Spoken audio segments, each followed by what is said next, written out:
Good afternoon. I am currently on Dundas Street in Monkwearmouth, stood outside the Chinese True Jesus Church. Now, in Sunderland, Bishop Wearmouth and Monkwearmouth in 1851, there were 12 former and current places of interment for the dead.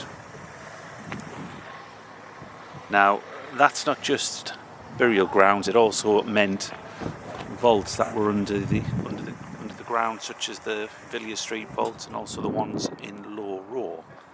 Now, one of the lesser known ones actually occupied this site.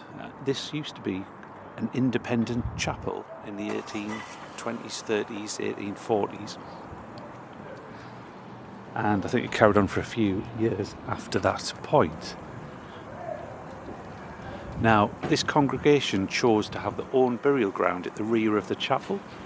Now, we're only a few hundred metres away from St Peter's or Monkwearmouth Parish Church, they probably would have called it at the time.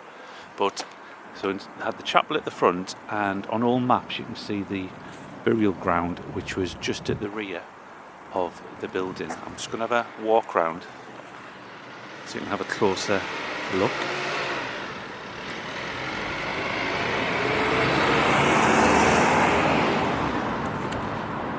It wasn't used a great deal by the congregation.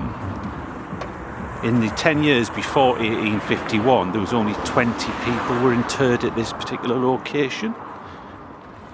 Now, records state that it was actually 225 square yards, and burials were an average depth of 5 to 6 feet. Now, as I mentioned in other videos, there was a move to close down all these old places of burial and have everybody use brand new cemeteries. So Mia Knowles was built to serve the population of like Fulwell, Roker, Monkwearmouth Shaw. So we're just going down the back of the building.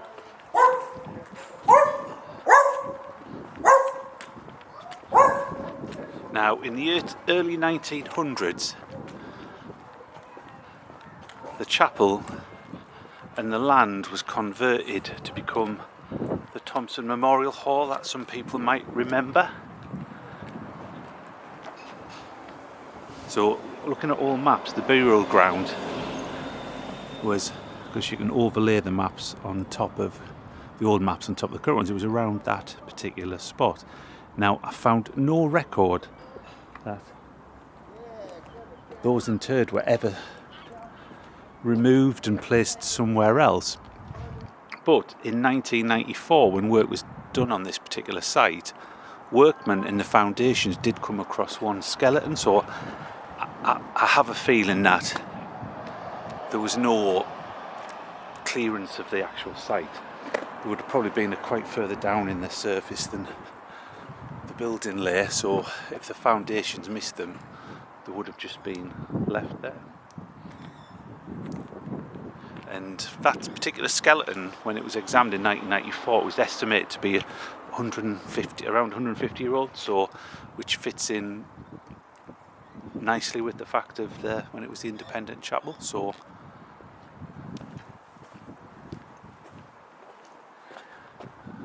there it is, the burial ground of the independent chapel of Monkwearmouth, one of the forgotten burial grounds of Sunderland, Monkwearmouth and Bishop Wearmouth. So thank you very much.